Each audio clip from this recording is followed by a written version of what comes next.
Hello everyone, welcome back to my channel and a video which is all about me. This is a Q&A video, but normally my Q&As have a lot of things about Disney college program, just generally there's a strong theme going on. But I did a community post the other week asking what videos you guys wanted to see, and a lot of people said they wanted to know more about me as a person and like things about my career, my job, my uni experience. So I did what any YouTuber, I'm not a YouTuber, and I put up a Instagram questions box and said use this as a get to know Emily box.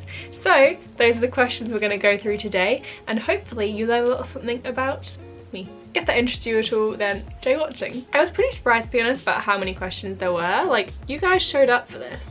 So we're not going to answer all of them, but we are going to go for some key questions. A nice variety of questions, the one I think will be like the most interesting. First one is, what made you want to pursue a career in writing? If you didn't know, I'm a copywriter. I work for Harrods, which is a really big department store in the UK, and I work for their website, and I basically write about the products for them. I have been a writer in some way since I was 6 years old. That's when I wrote my first story. I actually have it. Ooh, I should get this. It's in like a Harry Potter notebook. This was the first story I ever wrote. I was 6 years old. It's the first like proper story, because obviously I wrote like little ones until then. This was the first one I wrote, which was called The Adventure Twins, and it's quite long, to be honest. Like, and I was 6. I really peaked too soon. How long is this? This is 11 pages, which I feel like a lot of 6-year-olds are still learning to have basic vocab. Oh, Harry Potter is coming up. The end. Wow. So yeah, I pretty much have always been creative since I was really young. I always loved writing stories, and it was like pretty much set that I was going to be a writer from then. I remember in year 6 we had to write a fiction story, and it's the most rebellious thing I ever did. So we all got given like a workbook to write a story in, and I went in at lunchtime and took a second workbook from the shelf so I could write 2 stories. That was how crazy I was. Then obviously I wrote all through secondary school. I did literally novels, like 50 to 60,000 word books that my friends would read, and I then went to do my degree at university, which was English with creative writing, and that's where it all kind of changed. After a year and a half, realised that I didn't want to do creative writing anymore, which was a very big identity crisis for me. I knew I wanted to write, but I was way more into doing like blogging and more like journalism style writing than actually the fiction stuff. The ideas just weren't there anymore, which is really sad. But the whole time I've been growing up, I would sit in like maths and science class and just think about the story I was writing and I would like write it in margins in the back of my book, and then suddenly I just wasn't feeling inspired in that way anymore. I think because I was finally studying it and it took the fun away from it, which is kind of strange. So for my final year I transferred to just English as a degree. I did like 1 module of creative writing. I knew I was always going to do something with words, it was just in what capacity. So that's how, that was a really long answer, I'm sorry, but if you wanted to know about me, I mean, writing is a big part of my life, it always is going to be. Question number 2 is, I just watched your last video and you're not scared of spiders. Are there any insects that you are scared of? Fun fact, yeah, I'm not really scared of bugs at all. I spent 3 months in Tanzania volunteering and doing different community projects there, and there was like mosquitoes around and so many bugs, and I just don't really care. Like in my uni house, I was always the one who was called upon when there was a spider in someone's room. I think when I was younger as well, me and my next door neighbour would like lift up the plant pots in the garden and find like all the different bugs and put them in a little Tupperware pot and like make a little community for them and then let them out at the end of the day. So yeah, I just have not really ever cared about that, but I hate rats. That's the thing that grosses me out the most. Linked to that, what are you allergic to? I am really allergic to dogs and horses. Really sad because they're so cute, and I'd love to go on a horse ride around like Fort Wilderness, and dogs are obviously so cute, and everyone always like, when you're on a walk and a dog comes up to you and you don't want to touch it, everyone looks at you like you're the bad guy and you're like a villain, like, oh, how dare she not want to touch the dog. And I'm like, I'm sorry, it literally makes my throat swell up and I can't breathe properly and I get a rash, and like, it's just not a fun time. What were your most favourite and least favourite subjects in school? I really liked English and philosophy, geography, and I like graphic design as well, which I feel like probably comes out in the way I am. I hated maths and science. Like, anything to do with numbers was not my thing. It's not that I was really bad at it, but I had like an attitude about it where I wasn't good at it. So then that made it harder. Like with me, if I think I'm not good at something, I'm not going to be, which sounds really strange, but like there were certain things in maths I remember where I just told myself like, no, I don't get it, I'm not going to be able to understand it, and then got on the exam and one of these things came up and I literally was like, no, I can't do it, and I just left it blank because mentally I told myself that I was not capable. So I'm very stubborn like that. What's your favourite non-Disney movie? Would have to be either Harry Potter with the Philosopher's Stone or Goblet of Fire, or the live action Peter Pan 2003. Jeremy Sumpter has my heart. Did you have any pets growing up? Obviously we didn't have dogs, and my mum just doesn't like animals generally, so the only pets that we had were outside. So we did have guinea pigs. Mine was called Hermione and my sister's was called Angelina, after Angelina Ballerina. And I had a hamster for a bit, but that didn't go very well. So I was like obsessed with the idea of getting a hamster, but my parents were like, no, you're not getting a hamster.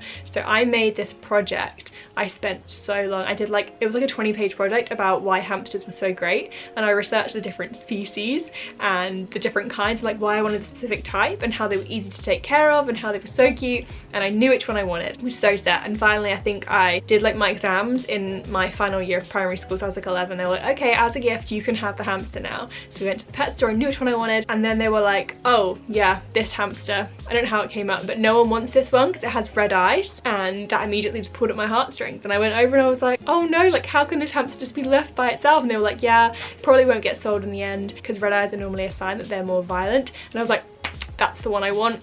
My parents were like, are you sure? Like you did this whole project about how you wanted this hamster and now you're getting it. I was like, yeah, I'm having the one with the red eyes because no one else wants it. It was actually quite a violent hamster. Like when you were trying to hold it, it would like bite you, and it just wasn't the experience that I wanted. Sadly, the hamster didn't last very long. It got a tumour, I think, and had to be put down, but it just, yeah, the whole ordeal was not the best. Are you fully vegan or plant-based, and what's your favourite plant-based meal? I'm not fully vegan. Vegan, I feel like as well, is a term that applies to a whole lifestyle. Like I still have leather shoes. In terms of food though, I'm like 90% plant-based, in that everything I eat in a day is vegan apart from my breakfast where I have milk in my porridge, and like I know that's such an easy substitution to make. I just really like it. I really want to try and do like a whole week and go fully vegan just to see what it's like. But yeah, from like when I've had breakfast until the end of the day, I don't have anything else like that's meat or fish. Obviously not meat and fish. I'm vegetarian since I was 18, I think. So it's been quite a long time now. I always get alternative milks when I get drinks out. It's literally just the milk in my porridge, and then I occasionally will have ice cream at home. But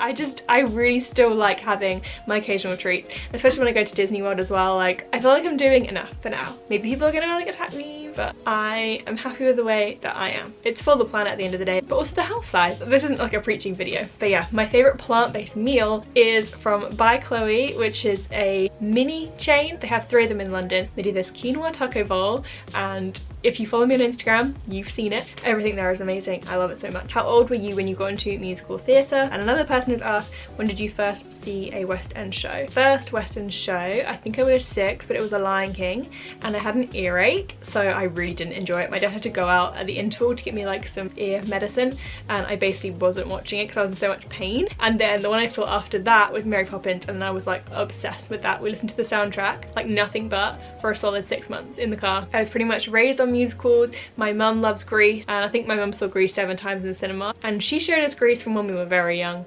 Probably too young, but you know, it goes over your head when you're that age. And then I started doing musical theatre when I was 9, I think, on the weekends, but I danced since I was 3. So it's just kind of increased over time. And obviously I don't do performing anymore, but I still obviously am obsessed with going to see it. And then someone else has actually asked, favourite musical that isn't Waitress, and then someone else also said rank your top 5 favourite musicals. So while we're on this musical train, we're gonna go obviously Waitress, Wicked, Matilda, Mary Poppins, and Come From Away, Dream Squad. What is your go-to Nando's order? I get a sweet potato pizza with sweet potato wedges on the side, and I don't get a drink because they're too expensive. I'm definitely a cheapskate when it comes to getting drinks out. I just don't do it. What is a typical Emily outfit? And then someone else has asked how I coordinate my outfits. I don't really consider myself to have like style, but if I was going to summarize my approach to fashion, it probably is like 90s preppy. Like I do a lot of mum jeans and graphic tees, like high-waisted stuff, scrunchies, some plaid in there as well. I love Brandy Melville and Hollister. This is from Uniqlo, if you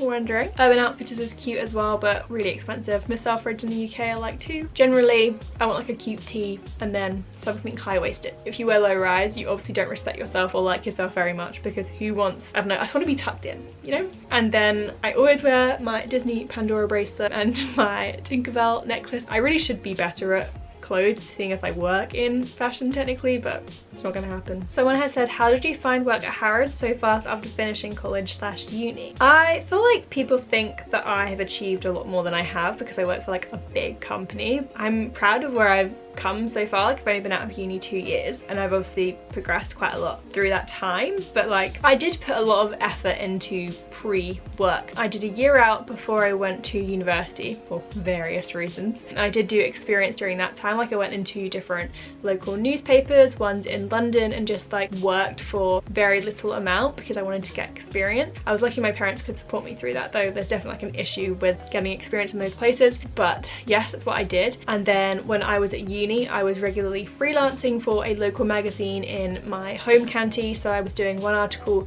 a month for them. Then throughout my time at university, I was writing for Her Campus. So I don't know if you know what that is, but it's a huge like worldwide company where there are different chapters at different universities and you write content for female college students. So I wrote for Her Campus Nottingham, and I started in my first year as a travel blogger, so I wrote 1 article every 2 weeks, and then in my second year I was head of social media, and then in my final year I was the editor of the whole thing. So I collated all the articles, wrote my own, was in charge with like talking to other chapters with Her Campus HQ in Boston. So it was like, it was a lot of work, but definitely worth it. It gave me so much experience. I did an internship in Nottingham as well during my degree, my final year, which was working for a local vegan chocolate company. I was their social media intern, so I did all of their social media. I also regularly blogged when I was there, like my own portfolio. So I was constantly writing, kind of grinding the whole time. So it wasn't like I came out of uni and just had my degree. I had so much to show that I'd done already, so much writing. I feel like if you want to pursue a creative career,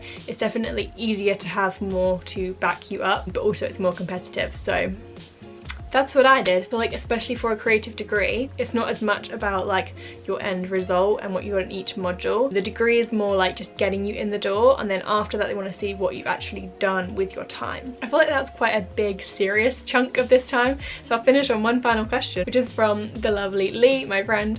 Would you rather have 10 duck-sized horses or 2 horse-sized ducks as pets? Well, I'm allergic to horses. That kind of throws a spanner in the works of duck-sized horses, but they would be so cute. I feel like a horse-sized duck would be so legit. Like, imagine going around town on that. Like, would you be able to ride it? I hope so. You could swim in a pond. You could ride the duck in a pond and be like, it would be like having one of those big floats that people have, like the swan floats, but it will be a duck. So that's what I'm going to do for now, because I feel like I don't want this video to be super long. It's more like a get to know me generally rather than like a get to know every aspect of my life. So if you enjoyed it, and also the more like serious parts of it, give it a thumbs up. Comment down below if you have any other questions and other video topics maybe you want me to cover. Subscribe for more videos as always, and I hope you are staying safe and positive. See you next time. Bye.